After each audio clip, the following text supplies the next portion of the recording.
नमस्कार दोस्तों, स्वागत है आपका हमारे इस चैनल धूप धुनुषी आरती में।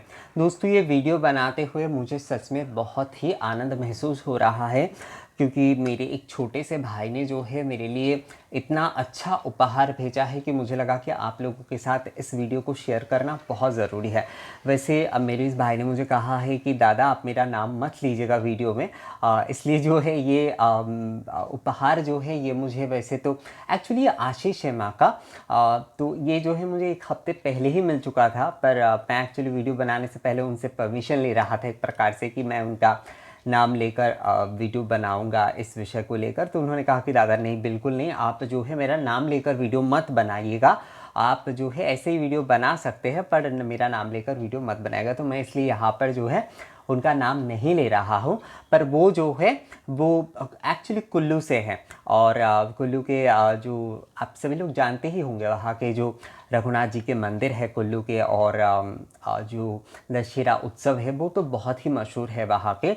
तो वहीं से है मेरे ये भाई, और चंडीगढ़ में रहकर जो है वो अपने बीकॉम के पढ़ाई कर रहे हैं। असल में इस बारे में मैं एक दिन बात कर रहा था कि मुझे देवी भागवत जो पुराण है वो एक्चुअली लेना है। इसी विषय को वो मुझे पूछ रहे थे, देवी पुराण और देवी भागवत पुराण के विषय में, क्योंकि कन्फ्यूजन रहता है कि देवी पुराण और देवी भागवत पुराण एक है या नहीं। तो मैं आप लोगों को भी बता देता हूँ दोस्तों कि देवी पुराण और जो देवी भागवत है ये दोनों अलग ग्रंथ हैं। ये दोनों ग्रंथ सेम नहीं है। देवी पुराण एक अलग ग्रंथ है और देवी भागवत पुराण जो है वो एक अलग ग्रंथ है। तो इसे लेकर ही वो भाई मुझसे एक्चुअली बात कर रहे थे इस कन्फ्यूजन को लेकर। तो मैंने कहा उनसे कि मैंने देवी पुराण तो पढ़े हैं पर अभी तक भागवत मैंने नहीं पढ़े, देवी भागवत जो है।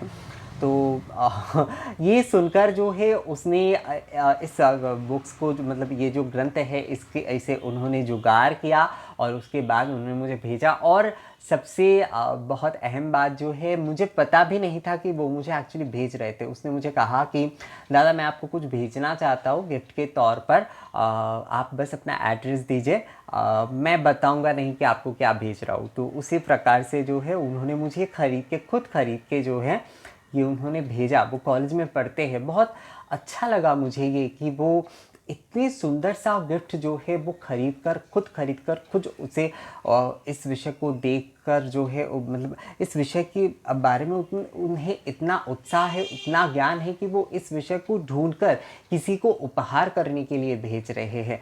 तो ये उन्होंने तो मुझे उपहार भेजा, पर ये मेरे लिए उनके तरफ से जो है ना माँ का आशीष है, क्योंकि माँ का आशीष हो तभी इस प्रकार का उपहार मिल सकता है। तो वो माध्यम है, उनके माध्यम से ही जो है माँ ने अपना आशीष जो है वो भेजा है। तो उस भाई को मेरे बहुत बहुत प्यार, बहुत बहुत आभार उनका, कि उन्होंने मुझे इतना सुंदर सा माँ के आशीर्वाद स्वरूप इतना सुंदर सा उपहार उन्होंने मुझे भेजा है। मैं प्रार्थना करूँगा कि वो अपने जीवन में बहुत आगे जाए, माँ की कृपा से अपने जीवन के श्रेष्ठ पद को वो प्राप्त करे, अपनी आध्यात्मिक उन्नति में, अपनी जीवन की उन्नति में एक उत्तम पद को, एक उत्तम भावना के पद को जो है वो प्राप्त करे। यही जो है मैं प्रार्थना करूँगा माता रानी से। और सच में ये एक्चुअली कुछ विषय ना भाषा में नहीं बोले जा सकते, भाषा में नहीं समझाए जा सकते, बयान नहीं किए जा सकते। तो ये गिफ्ट जब मैंने प्रथम बार देखा, ये उपहार जब मैंने देखा प्रथम बार, तो मुझे भी बिल्कुल उसी प्रकार का महसूस हुआ। सच में जो है ये एक बहुत ही परम आनंद का मुहूर्त होता है कि जब आप कोई चीज़ ढूंढ रहे हैं और उसे आपको मतलब उसकी उम्मीद ना हो और आपको अचानक से वो चीज़ मिल जाए, तो वो सच में एक बहुत बड़ी प्राप्ति होती है। उस प्राप्ति का जो आनंद होती है ना, वो सच में भाषा में बयान करना सच में मुश्किल होता है।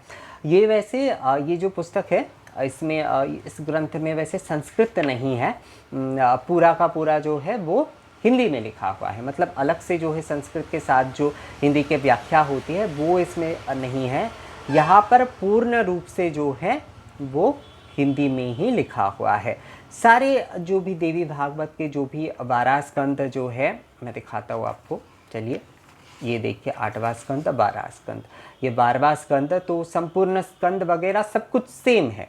बस यहाँ पर जो है संस्कृत के लेख नहीं है, मतलब संस्कृत के जो श्लोक है वो यहाँ पर नहीं है, यहाँ पर इसका केवल हिंदी है, केवल हिंदी में ये लिखा गया है। तो मैं भी एक्चुअली ना इसी प्रकार का ढूंढ रहा था कि बहुत कंप्लीट हो, बहुत विस्तारित में लिखा हो, पर वो हिंदी में लिखा हो, क्योंकि कई समय क्या होता है संस्कृत और हिंदी, समय की एक बात होती है, बहुत सारे विषयों को लेकर ना बहुत समय और एकाग्रता की ज़रूरत होती है जब आप पुराण पढ़ रहे हैं या फिर जब आप कोई महाकाव्य या फिर इस तरह के विषयों को लेकर आप पढ़ रहे हैं, तो उसमें जो है बहुत एकाग्रता की ज़रूरत होती है। पर अभी के समय में ना कई विषयों में पूर्णता से एकाग्रता, मतलब संस्कृत को उस तरह से एकाग्र होकर पढ़ना, उसके बाद उसकी हिंदी व्याख्या को पढ़ना समझना, ये सारे विषय थोड़ा समय के हिसाब से आजकल जो भागा दौड़ी हम ना चाहते हुए भी उसमें हमें शामिल होना पड़ता है, तो उसमें कहीं ना कहीं पर थोड़ा बहुत छूट जाता है। तो हिंदी में अगर संपूर्ण होता है तो इससे क्या होता है कि पूरा पढ़ के जो है ना उस विषय को संपूर्णता से समझ लिया जा सकता है, अगर थोड़ा विस्तारित रूप से हो। तो यहाँ पर हिंदी, मैं बार बार ये दिखा रहा हूँ आप लोगों को इसलिए कि हिंदी जो है ना वो संपूर्ण उसी तरीके से जो संस्कृत में जिस तरीके से लिखे जाते हैं, बिल्कुल उसी तरीके से मैंने जो है यहाँ पर जो देख सकते हैं आप, व्यास जी कहते हैं, इस प्रकार से जो भी सारे वर्णन हैं वो संपूर्ण रूप से यहाँ पर है, विस्तृत रूप से है हिंदी में। तो ये ग्रंथ जो है ये सच में जो है बहुत अच्छा आशीष है मेरे लिए, बहुत अच्छा उपहार है मेरे लिए।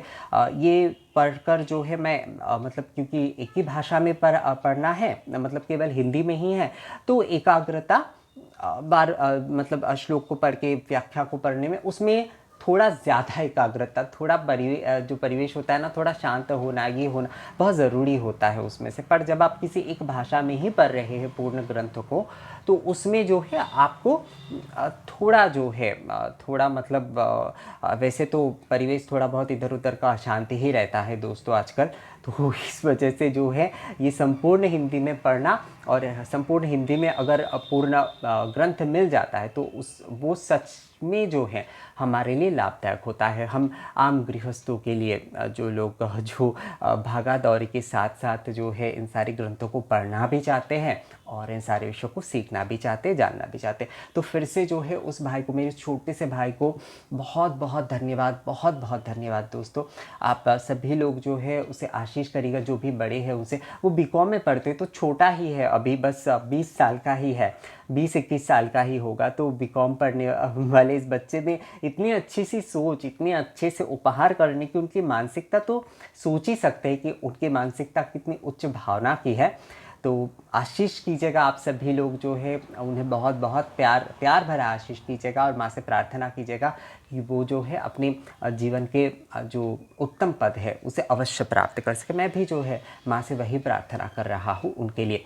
अब एक सवाल जो है ना कि ये मैं ग्रंथ के ऊपर बना रहा हूँ, ये ग्रंथ मैं दिखा रहा हूँ आप लोगों को, वैसे पढ़ के भी मैं आगे सुनाऊंगा आप लोगों को। नवरात्रि के समय अगर हो सके तो एक अध्याय या फिर कुछ एक विषय को लेकर अगर आलोचना की जाए तो वो मैं करने की कोशिश करूँगा। अब यहाँ पर ना एक सवाल जो वो भाई भी मुझे एक्चुअली पूछते थे कि देवी पुराण और भागवत पुराण, जैसे कि मैंने बताया कि देवी भागवत और देवी पुराण दोनों जो है वो अलग ग्रंथ है, वो एक ग्रंथ नहीं है, दोनों संपूर्ण अलग ग्रंथ है। देवी पुराण एक अलग ग्रंथ है, देवी भागवत पुराण एक अलग ग्रंथ है।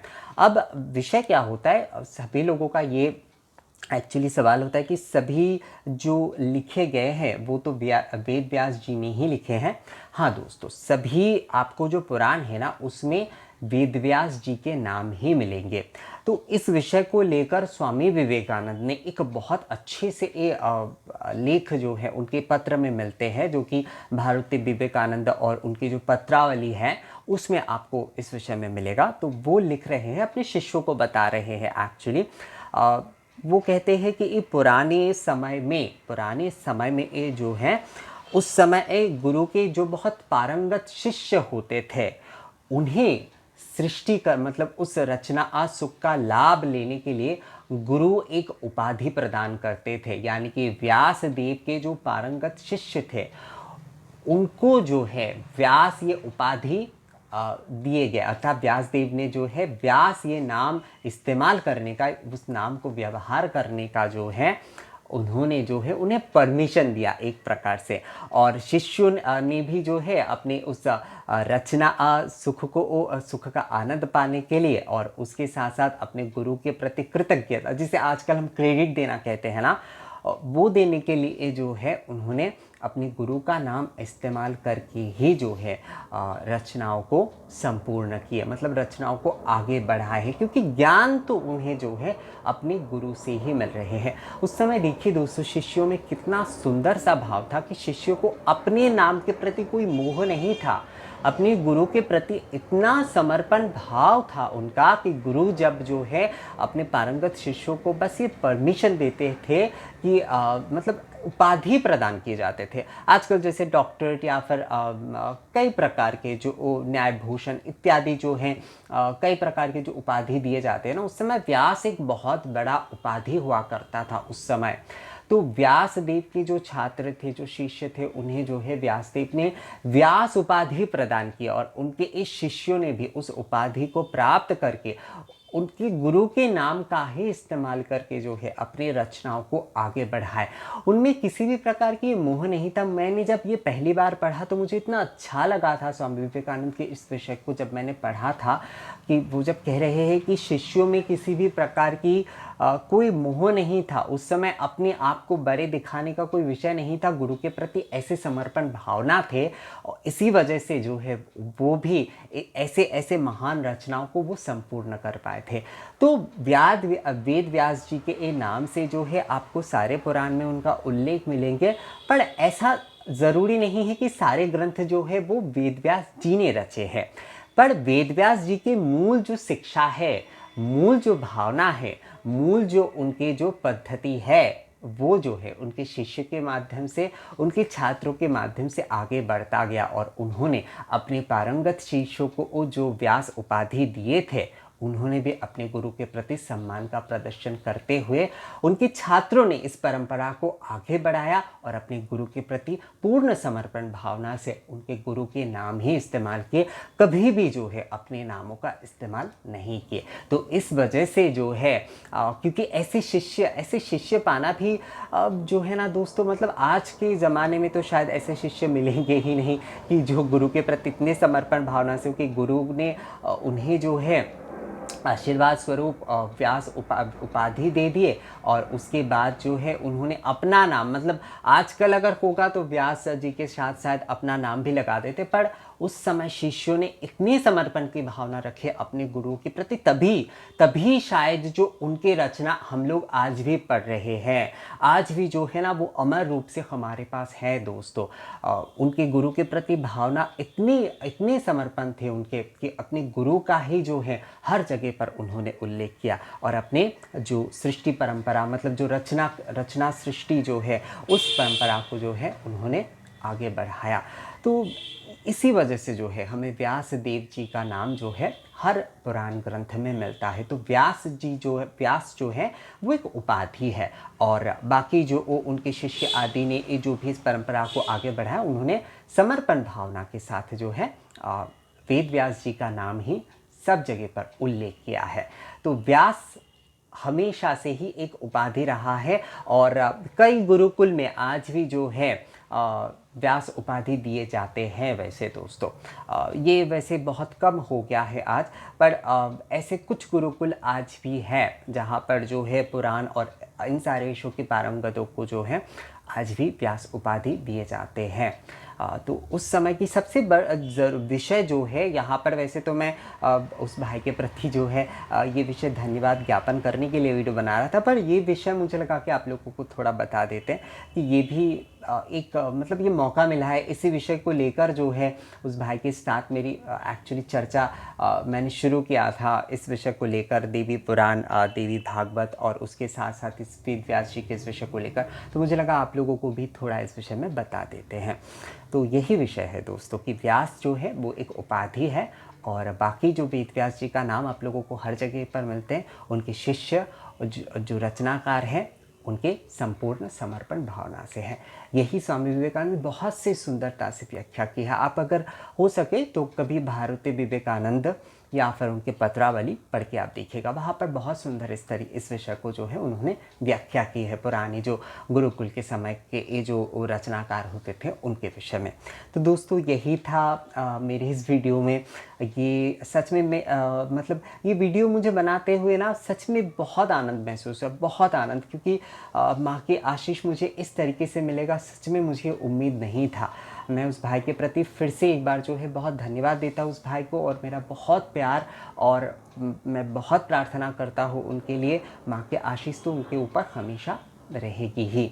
तो दोस्तों ये वीडियो यहीं पर जो है वो एंड करते हैं। इस वीडियो की जानकारी आप लोगों को मतलब ये वीडियो आप लोगों को कैसा लगा? वैसे जानकारी तो मतलब एक विषय पर था, जैसे कि व्यासदेव और वेद व्यास जी के जो विषय को लेकर वो था, देवी पुराण और देवी भागवत को लेकर। पर मूल रूप से ये वीडियो आपको कैसा लगा, ये कंप्लीट वीडियो जो है?